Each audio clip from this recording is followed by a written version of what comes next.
Scottish Widows is a large UK asset manager. We have about $220 billion of assets under management, principally in fixed income and equities, with significant property portfolios and private equity.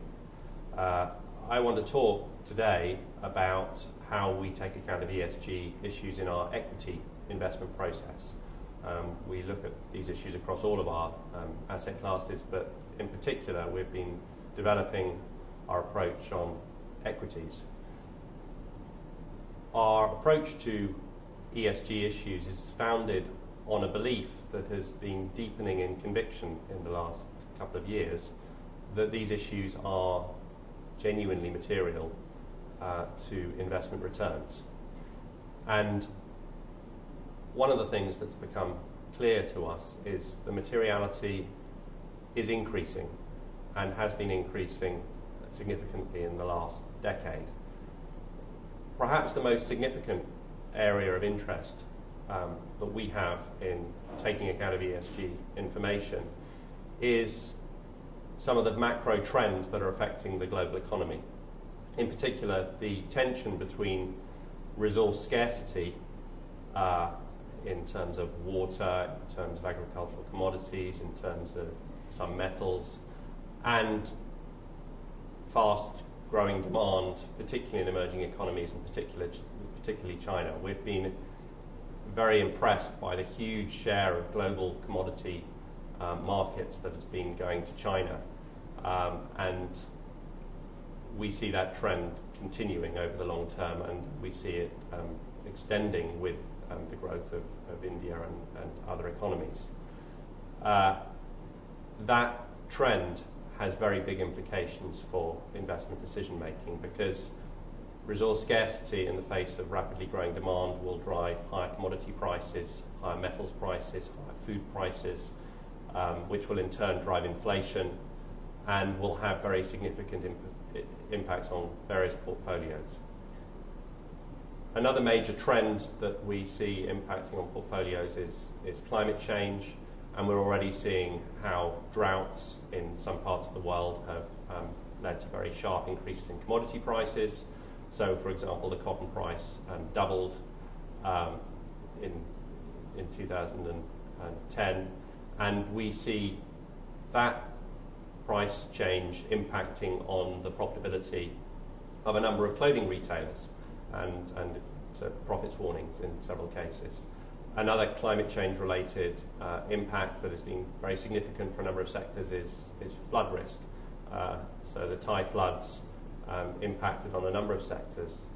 No surprise perhaps that flood risk impacted on the London insurance market, in the Lloyd's of London insurance market, but it was a surprise to many that flood risk impacted on Intel and other PC hardware manufacturers, and it did so because a third of the global computer hard drive manufacturing capability was very severely disrupted by the Thai floods.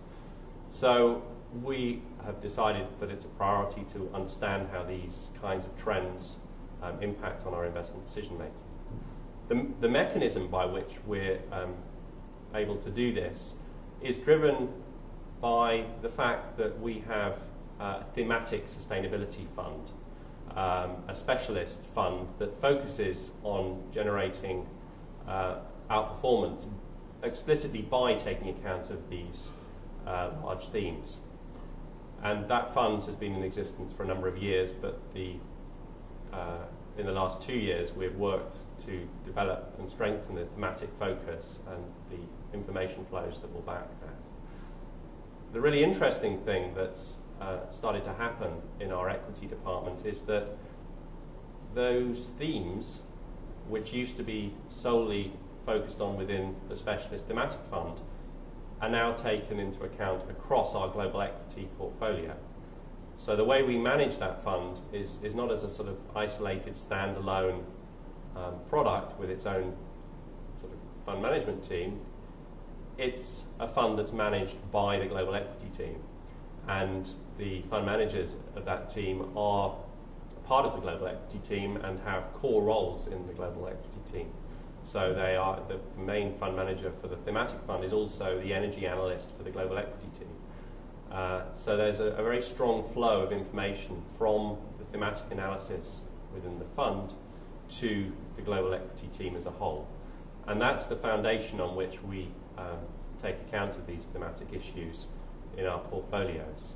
So when our thematic fund identifies a really interesting investment idea, for example,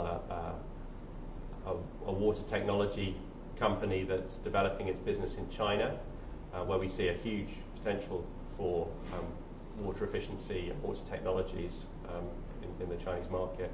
Where we identify an opportunity like that, it goes into our thematic fund, but it also becomes available as an opportunity for our whole global team.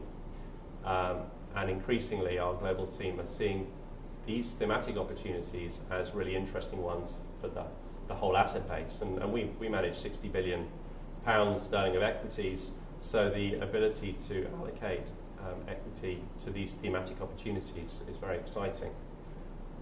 The scale of the thematic opportunities is potentially enormous, and we think we're only at the beginning of a trend in which themes like water scarcity, flood risk, other kinds of climate risk are going to become major economic drivers in the world economy, and so sources of value for investors who understand these opportunities.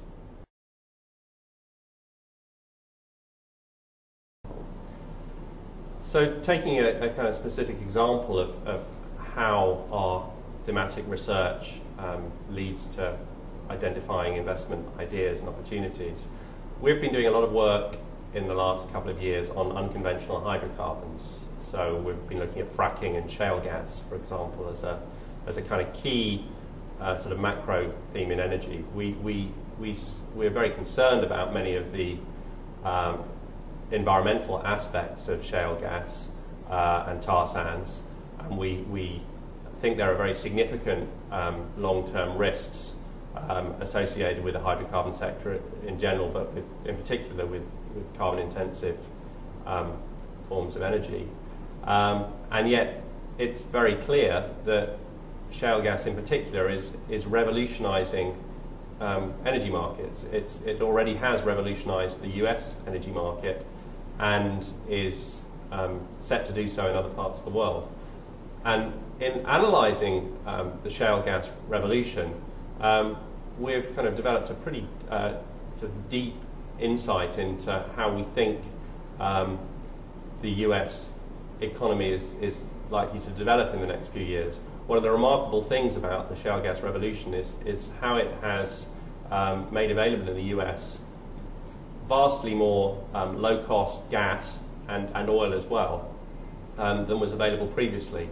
A few years ago, the US was about to become a net importer of gas and was building LNG, liquefied natural gas, import terminals.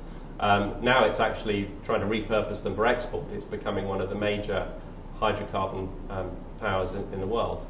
So how does that fit with a stock idea? Well, one of the things we've done in looking at shale gas is seeing how these very low energy costs that are beginning to be seen in the US might change the US economy and how it might benefit different companies.